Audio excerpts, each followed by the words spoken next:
Jorge Ramos es un periodista que se ha caracterizado por ser un profesional de la comunicación que no tiene pelos en la lengua. Como ejemplos están las entrevistas que realizó a dos notables personajes de la política mexicana, el expresidente Carlos Salinas de Gortari y el gobernador del Estado de México, Enrique Peña Nieto. La referencia es importante porque cuando Jorge Ramos estuvo con ellos, a los dos los acorraló con preguntas que no todos les habrían planteado. En esta ocasión, el comunicador tocó una cuestión de fondo en relación con los festejos patrios. ¿Hay algo que celebrar? Ramos se respondió a sí mismo. Mi primer impulso fue decir que en México no hay nada que celebrar en el bicentenario de su independencia y el centenario de su revolución. A pesar de tantas objeciones contra el festejo, el periodista llegó a una conclusión. Creo sinceramente que los mexicanos sí tenemos mucho que celebrar. Nuestro buen amigo José Lorenzo Fuentes nos presenta el extracto de esta reflexión que nos muestra razones para que estas emblemáticas fechas no pasen desapercibidas.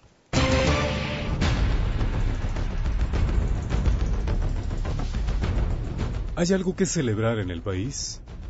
Mi primer impulso fue decir que en México no hay nada que celebrar en el bicentenario de su independencia y el centenario de su revolución.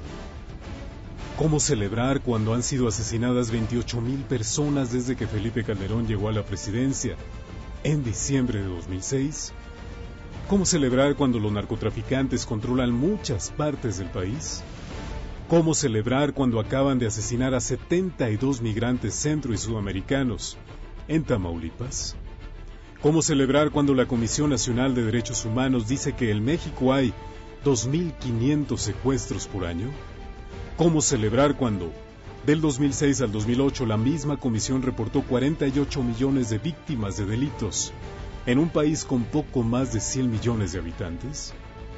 ¿Cómo celebrar cuando el presidente Calderón no puede crear 1 millón de empleos al año, como me prometió en una entrevista en 2006, y evitar que los jóvenes mexicanos se sigan yendo a Estados Unidos? ¿Cómo celebrar cuando México tiene tantos pobres y algunos de los ricos, más ricos del mundo? Todo eso es cierto, pero creo, sinceramente, que los mexicanos sí tenemos mucho que celebrar. México no es su gobierno. Es frecuente escuchar a los mexicanos quejarse del presidente y del Congreso por su inefectividad al enfrentar la violencia, la falta de empleos, la pésima distribución del ingreso y la pobreza. Mi gran esperanza en México radica en sus millones de jóvenes que no están esperando nada de su gobierno. No solo tenemos una maravillosa tradición cultural que incluye al mismo Fuentes, a Octavio Paz y a Juan Rulfo, sino que estamos rodeados de escritores mucho más jóvenes y dispuestos a explorar otros espejos, laberintos y llanos. Eso hay que celebrarlo. México es el país más peligroso del continente para ejercer el periodismo. Naciones Unidas y la Organización de Estados Americanos acaban de reportar que al menos 64 periodistas han muerto en la última década. Pero atrás quedaron 7 décadas de censura y autocensura.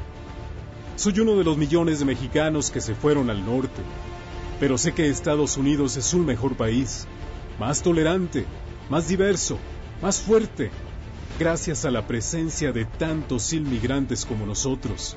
Y eso, celebrarlo.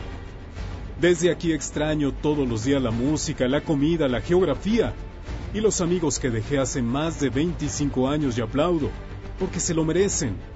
Tanto el triunfo de la nueva Miss Universo, Jimena Navarrete, como los goles del Chicharito Hernández. Desde lejos sé que México tiene mucho que aplaudir.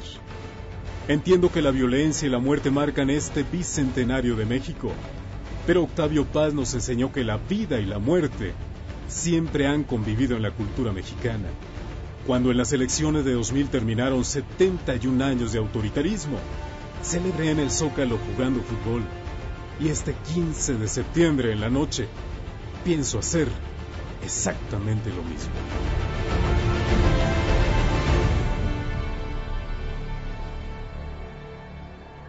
Síguenos por Canal 10. Sábados 10 de la mañana, domingos 8 de la mañana. Análisis político. Continuamos.